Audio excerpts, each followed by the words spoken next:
welcome back to my channel. If you're new here, make sure you subscribe below. I post a new video every week and sometimes more than once a week.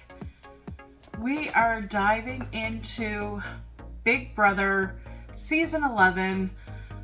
What a week. I think we're in week 6 now. The end is coming near. There's only a few house guests left. So before we jump right in, I want to welcome you back from Cape Breton. It's Saturday night. What a week. We saw so much happen. If you're not watching, what are you doing? And if you're not following along to my recaps every week, where are you going? Where are you finding your information? I love Big Brother, and this has been one chaotic season. So in this week, we saw 3 HOHs, we saw 2 people evicted, and it wasn't even a double eviction. Why would they do that? Well, because it's Big Brother Canada and they can, and it's fun. Why not? So I have a few notes here. I want to get right into it. Let me move my coffee. I think that this week was really a good week. So first and foremost, we had Kuzi in the HOH. I really like Kuzi. Now, I like her direct take on things, and I like the way she's playing the game. Although, there are a few things that I would maybe not be so warm to. And I think that's her delivery of her feelings. So what I mean by that is we saw throughout this week's Big Brother episodes that there were moments when Kuzi wasn't really feeling very friendly towards some of the house guests, and it came across pretty strongly. Now, let's go back. First episode of the week, Kuzi is HOH. We haven't even gotten to nominations yet, and Big Brother throws the house guests a huge curveball. So, in this episode, we saw the Fatal Feast. So the Fatal Feast, they all got dressed up and met at this large table. And I think some of the house guests are super fans like me and really saw this coming. They really saw this kind of play or game come before it actually happened, which was beneficial to them for sure. For sure it was. So Daniel C. and Anika were discussing the chain of safety. Now, in a previous season, we had seen Big Brother Canada introduce the chain of safety. I believe it was last year. And that was all the house guests in the living room, and the head of household had to pick somebody to save and make safe for the week, and then it followed that. Then that person picked somebody until there were 3 people left. Then they battled it out for safety. Well, it happened again. They're all sitting around this table, beautiful table, all set. They have red wine. They're all dressed up. And Arisa comes on the television screen inside this room and says, "Welcome to the Fatal Feast. It's the chain of safety we're gonna do." And I'm not quoting her directly there. Then Kuzi has to stand up. They all stand up, actually, and then she has to pick somebody. So like I said, Daniel C. and Anika had discussed this, and they felt Hope is with them, not discussing it, but he's in the crown. And as part of the crown with Kuzi, Daniel C., Anika, Hope, and formerly Jonathan, They know that Hope is a little emotional. So they don't want to put the last pick for safety on Hope. They want to make sure that there are still some members of the Crown available to pick, because he will pick them over picking, say, Santina or Ty or Renee or any of the other players. They want to keep that choice very strategic. So Kuzi, they decide Kuzi should pick Hope first. Then Hope will pick either Anika or Daniel. So he picks Anika.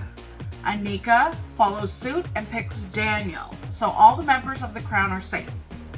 Then Daniel has to pick somebody, and Daniel chooses Shania.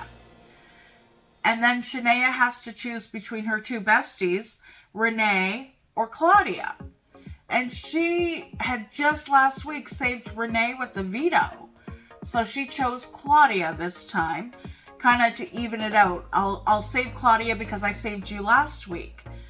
And so now we're left with Ty, Renee, and Santina, who were not chosen in this chain of safety. So they have to battle it out, and it's quite a different battle. It's timed, so whoever finishes the game that they have to play the fastest wins safety. The other two are automatically the nominations, and then they have 1 half hour, so 30 minutes, to campaign to the house guests, and then the vote. So this all happened boom, boom, boom, boom, boom. It felt like a double eviction, although it was just on a Tuesday episode. Okay, so we saw the nominees. They campaigned. Santina was very upset because she knew she is the biggest target. The house voted, and Santina is gone. She's gone to jury. Sad to see her leave. I think she was a strong player, but I also agree that that's why they got her out. Excuse me. So with that done, next, HOH competition. So we go through the HOH competition, and they have to take these shots. Non-alcoholic, I'm sure, but one tastes awful. It's called the poison. So it's pick your poison or something like that. I can't remember the names of all the competitions. But they have to take a shot and maintain a poker face. So the other house guests also participating have to guess who got the poison. And if they got it and nobody chose them as having received it, then they get to pick somebody to eliminate. They have survived the round. But if somebody notices that they grimaced or whatever and had the poison, then and they got picked for that, then they were eliminated. It was a little confusing at first, but you kind of got it after the first round. So it gets played out. People get knocked off. 1-1-1-1-1. Then the last two standing, or yeah, I think it was the last two. Pardon me. Claudia and Daniel C. Or no, it was Claudia and Shania. And Claudia won. So Claudia actually got an HOH. Good for her. That was actually really exciting to see that she got the HOH. I was proud of her. Then she decides to target her ex-showmance, Ty. He is physically, him and Hope, the biggest threats in the house. So both Ty and Hope go up on the block. So they go on the block. Ty, Hope, Renee, Anika, and Ty, Hope, Renee, Anika, and Shania all play for the power of veto. And Ty comes out on top. Unfortunately. So he pulls himself down off the block, and Ty is replaced with Kuzi. She's another huge threat in the house. I mean, everybody's saying that she's going to win. I'm not looking at spoilers. I'm not watching the daily digital, whatever, digital dailies or anything like that. I'm just saying, from what the house guests are talking about, they all think that Kuzi has a real shot at winning the game. I agree. We see, after the replacement, we get to see the jury house. The jury house in past years has been this gorgeous mansion somewhere in the Toronto area. Pool, everything looks lavish. We see this one, and it looks like they're in the woods somewhere. Very rustic looking spot. Nice, beautiful. Then we see the interior of the house, and it's modern.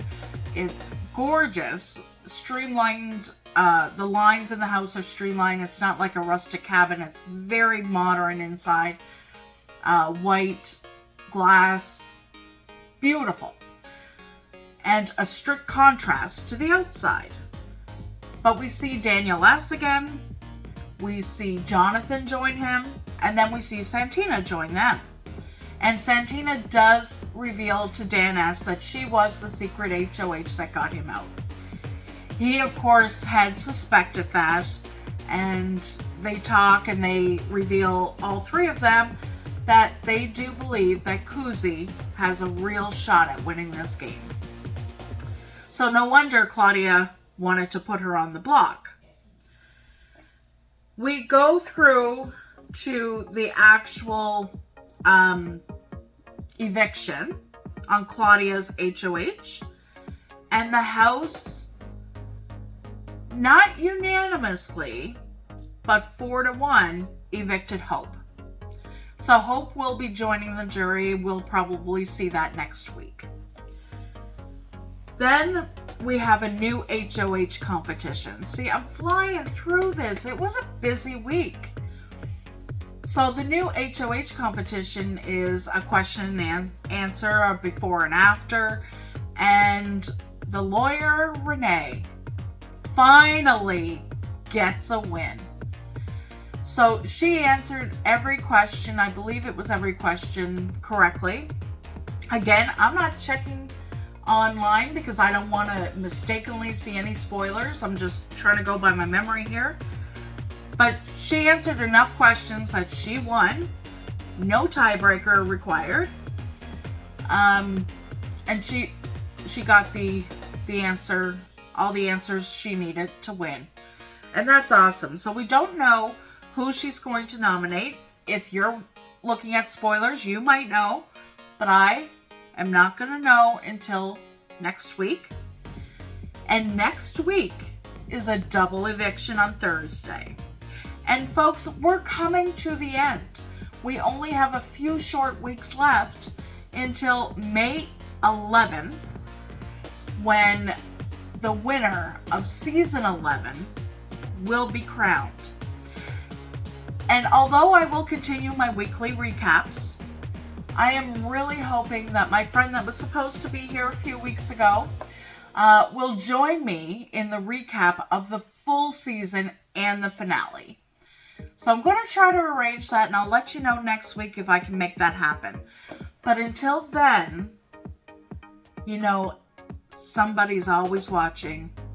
And if you're watching me, make sure you subscribe below and like this video if this is the kind of thing you like.